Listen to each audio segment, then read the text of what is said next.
would like to thank Ms. Chakolas for that very kind introduction, but beyond that, for the very warm hospitality that she has shown since I arrived this morning, and indeed to all of the representatives of the college and of the event today. It's a distinct pleasure and an honor for me to have been invited to be a participant in this year's Peace Prize Forum. And I commend the organizers for the selection of the topic for this year's forum.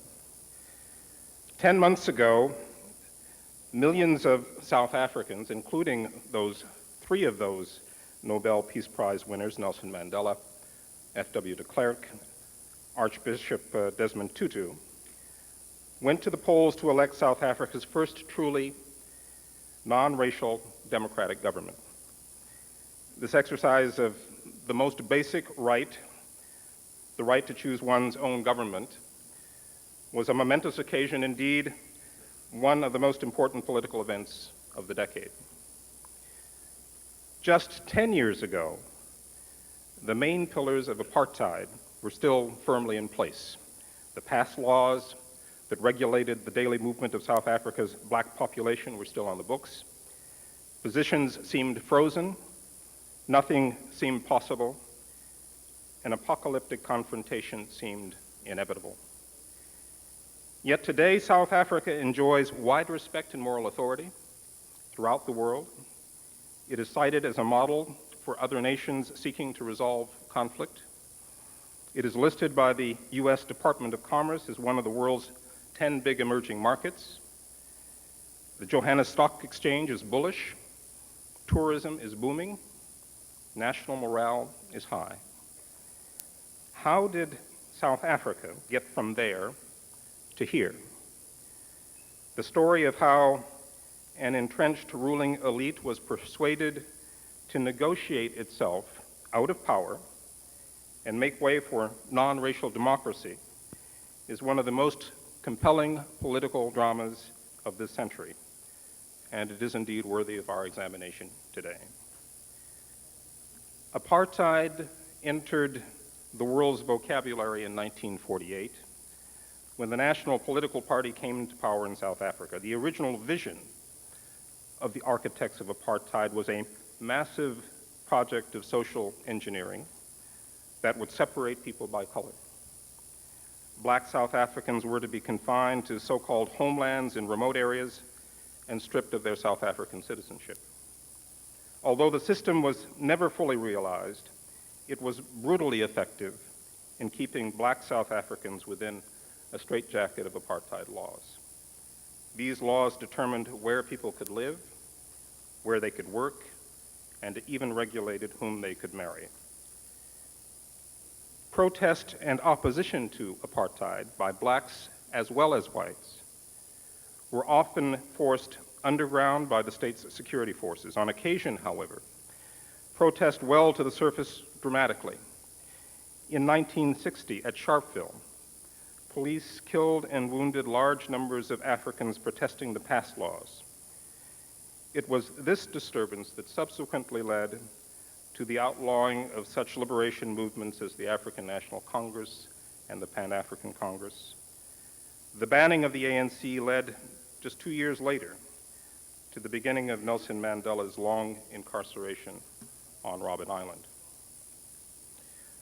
Over the years, students took a more active role in those protests. In June of 1976, students in Soweto organized a demonstration to protest the mandatory use of Afrikaans as a medium of instruction in their classrooms. They were fired on by police. Countrywide demonstrations during the following months resulted in the deaths of an estimated 1,000 protesters. The 1980s saw some relaxation of laws relating to social segregation, but the franchise continued to be denied. In 1983, a racially segregated tricameral parliament was established with whites, coloreds, and Indians, but it excluded blacks. This event convinced many in South Africa that the governing National Party was interested only in cosmetic change, that it would tinker with apartheid law, but never dismantle it. These convictions were reinforced when, in August of 1985, then-President P.W. Botha, in a long-awaited policy address that became known as the Rubicon speech, declared that he was committed to change, but at his own pace and in his own way. It had been anticipated that the speech would announce sweeping new reforms. Instead, Botha's message was one of unrepentant defiance. Ironically, at just about the same time, Botha secretly began pursuing contacts with the imprisoned Nelson Mandela. He sent his Minister of Justice to pay a personal visit to Mandela in a hospital in Cape Town where Mandela was undergoing treatment. According to Mandela's diary, this was the first of 47 secret meetings with government figures that would occur over the next 4 years. The government's public face, however, remained one of defiance. Around South Africa, protest and opposition continued to mount. Events in South Africa, in turn, prompted reaction from around the world as anti-apartheid groups intensified their efforts. International sanctions, including those imposed by the United States in 1986, obviously played a role in helping bring an end to apartheid. But the crucial decisions and changes in attitude were occurring inside South Africa itself. By the late 1980s, even the leaders of the Broederbond, a secret society close to the very heart of Afrikaner power, had concluded that political change was inevitable and irresistible. Their decision was based largely on pragmatic rather than altruistic grounds. They understood that with the power of the state, they could rule, but they could not govern. Without the ANC and the other liberation groups which carried the popular will and legitimacy, the country could not move forward. A first world economy could not flourish with a burgeoning, marginalized third world population, increasingly angry and unskilled.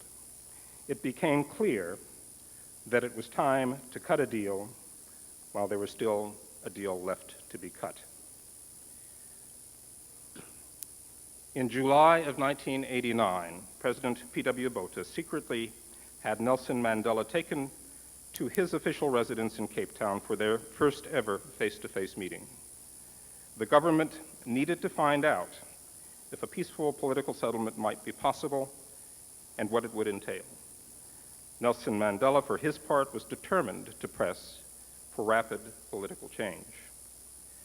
Later that year, the National Party recognized that the ailing 71-year-old P.W. Botha was not the visionary needed to chart a new course. It replaced him with Mr. F.W. de Klerk. It was de Klerk who carried the argument within the National Party for a political rather than a military solution to continued black resistance. Crucial to his plan was the decision to release Nelson Mandela from prison. De Klerk recognized that Mandela was the only person who could unite the voteless masses of the ANC. At that same time, the ANC was itself undergoing a major change in attitude and in strategy as it shifted the focus of its struggle from the battlefield to the negotiating table. When Nelson Mandela, having endured physical and mental isolation for 27 years, emerged from prison on February the 11th of 1990, he was a man remarkably free of bitterness. More important, both he and the ANC were ready to negotiate with the government. A year later, the ANC agreed to suspend its armed struggle, removing what was, from the government's point of view, the key obstacle to continued constitutional talks. Later, in 1991, the first formal multi-party agreement, the National Peace Accord, was signed by politicians, business organizations, and public interest groups. This agreement was followed in December of 1991 by the convening of the Convention for a Democratic South Africa. CODESA, as it was known, was the broadest cross-section of the country's political leadership ever to meet. The participants committed themselves to an undivided South Africa, peaceful constitutional change, a multi-party democracy with universal suffrage, a separation of powers, and the country's first Bill of Rights. Despite these declarations, however, major differences of perception remained between the ANC and its allies on the one hand and the government on the other, regarding what the negotiations should achieve. It would take another 3 years to bring the arduous political bargaining to conclusion. The negotiations eventually swelled to include more than 25 separate parties. But it was the ANC and the government that led and focused the debate. While de Klerk and Mandela took center stage, other actors played key roles. Chief negotiators Cyril Ramaphosa and Rolf Meyer, the former trained in the trade union movement, the latter on the backbenches of the parliament, found common ground through their tireless negotiations at the World Trade Center just outside of Johannesburg. It was the late Joe Slovo who, early in the negotiations, forged the ANC's decision to accept a sharing of political power with the National Party, a critical element in the ultimate success of the negotiations. The talks were to break down repeatedly, each time to resume. One of the barely recognized benefits of this frustrating delay was that it allowed time for the emergence of a solid coalition of pragmatic centrists from the ANC, from the National Party, and indeed from other parties, who ultimately made compromise and agreement possible. In early December of 1993, the multi-party Transitional Executive Council, which would exercise critical oversight of key government functions in the run-up to the elections, began its work. This event marked the end of exclusive white political domination in South Africa after more than 300 years. The final amendments to the interim constitution were passed by Parliament in early March of 1993, and the country was ready to move forward. The last breakthrough occurred on April the 18th, less than 10 days before the elections were to take place. Almost everyone had given up hope that efforts to bring Chief Mangosuthu Buthelezis Inkatha Freedom Party into the process could succeed. Then President de Klerk, along with key ANC negotiators, agreed to one last meeting with Chief Buthelezi in Pretoria. They emerged from that meeting with an important agreement, one that accommodated the status and the role of the Zulu monarchy. International mediation was to be sought after the elections to address other outstanding constitutional issues. That agreement averted what many feared would be a major confrontation between the ANC and the IFP. The election that subsequently was held from April 26th through April 28th of 1993 was a testament, therefore, to the absolute determination of South Africa's leaders to secure a peaceful transition to democratic rule. It is clear that it is the South Africans themselves who deserve full credit for their unique negotiated revolution. Nevertheless, the contribution made by the United States and indeed by the American people is worthy of noting here today. First and foremost is the role of the American anti-apartheid movement, in which I have no doubt many in this room played an active part. A decade ago, the groundswell of opposition to apartheid in the United States produced the 1986 Comprehensive Anti-Apartheid Act, which mandated federal sanctions on many of South Africa's exports and imports. In addition, 168 states, cities, and localities imposed sanctions, including the state of Minnesota and Augsburg College. U.S. investment in South Africa dropped, and many companies pulled out. Meanwhile, the United States continued to use its diplomatic influence to press for full political participation and human rights for all South Africans. Using a two-track approach, the U.S. government began in 1986 a unique $20 million aid program channeled through non-governmental organizations. That program rapidly doubled to $40 million. The funding was directed at strengthening civil society under apartheid through such programs as providing scholarships for higher education, trade union training, legal and human rights support, and a web of small grants to grassroots organizations, all bypassing the South African government. Built into the South African sanctions package was a set of incentives. As the central pillars of apartheid fell, punitive measures in the Anti-Apartheid Act were lifted. Thus, following the establishment of the Transitional Executive Council in December of 1993, and the call to lift sanctions by both President de Klerk and Mr. Mandela in November of 1993, President Clinton signed into law the South African Democratic Transition Support Act.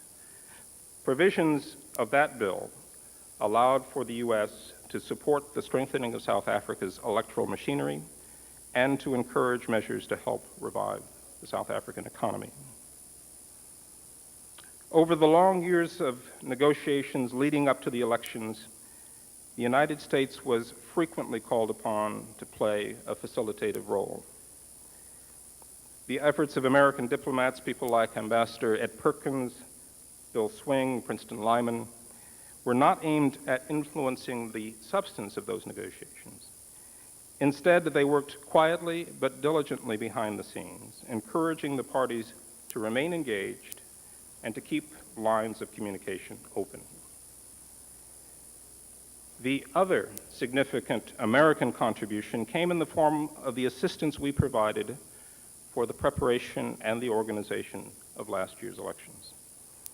The U.S. was, in fact, the largest donor in assisting the elections process. Over a 2-year period, we provided some $35 million to non-governmental organizations to support voter education, political party training, the training of election monitors, and violence mitigation programs.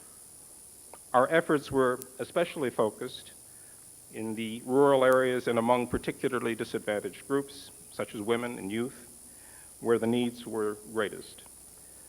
In addition, hundreds of Americans, and I'm sure many in this room, participated as UN and other international observers during the overwhelmingly peaceful national elections last April. By the time the voting was complete, over 19 million South African citizens, 85% of the eligible voters had cast their ballots. Obviously, South Africa's difficulties did not end with last year's elections or with the inauguration of President Mandela last May. The new government faces severe challenges as it seeks to redress the problems inherited from the years of apartheid. South Africa's needs will be dramatic, particularly in the areas of housing and education and job creation. Economic growth is key. Despite a projected 2.5% growth rate for the coming year, for this year, the economy must grow much more rapidly if it is to generate the jobs and the opportunities, especially given the high birth rate and the high unemployment rate. The task of nation building in South Africa also remains to be completed. Debate about the nature of multi-party democracy in South Africa, about the nature of federalism, and about the protection of minority rights will resume when talks on the permanent constitution begin later this year.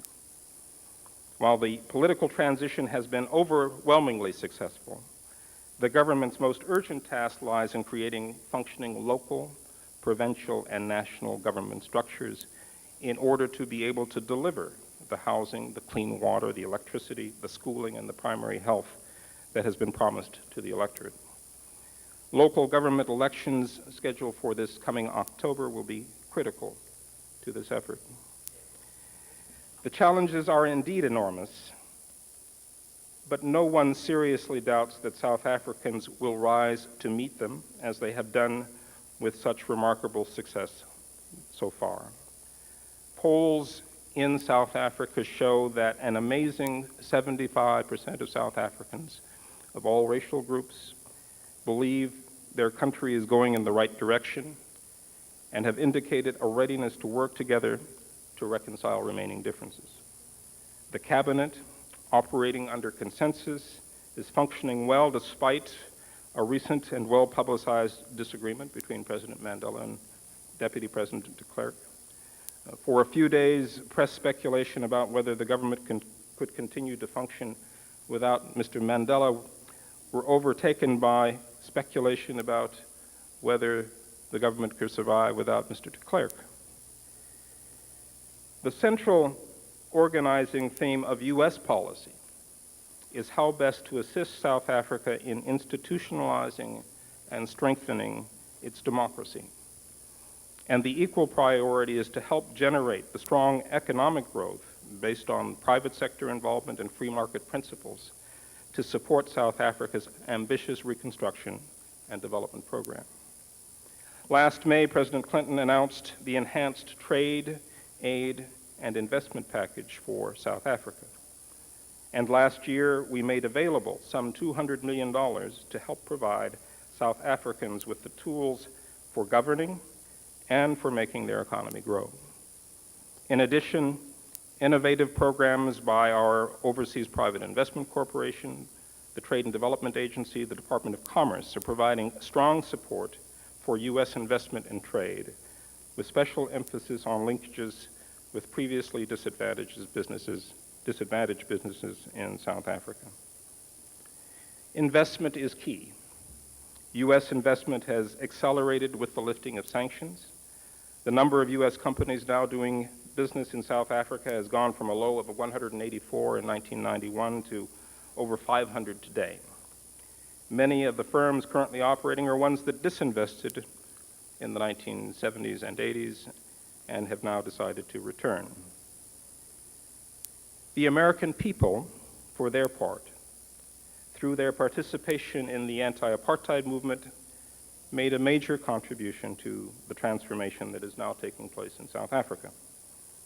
Now, however, we are entering a new phase of that struggle.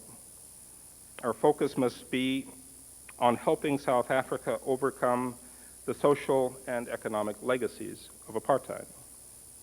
In helping build the new South Africa, Americans will once again be called upon to demonstrate the same level of commitment and concern they displayed in helping to tear down the walls of apartheid. If South Africa's experiment succeeds, then the people of South Africa, black and white, will have taught us all a powerful lesson. Just 5 years ago, as Nelson Mandela was being released from prison, many were predicting, myself among them, grimly, that South Africa was headed toward an inevitable apocalypse. Few imagined or predicted then the momentous transformation that we have witnessed over the past year. The people of South Africa have already taught us that history is not inevitable, that the apocalypse can be avoided. They have taught us that individual leadership and personal responsibility do matter, that individuals like Nelson Mandela and F.W. de Klerk can make a difference, and that it is possible for people to act with determination and with courage to take control of their lives and to change their destinies. And that, I would submit, is a profoundly encouraging lesson, not only for Africa, but for the world. Thank you very much.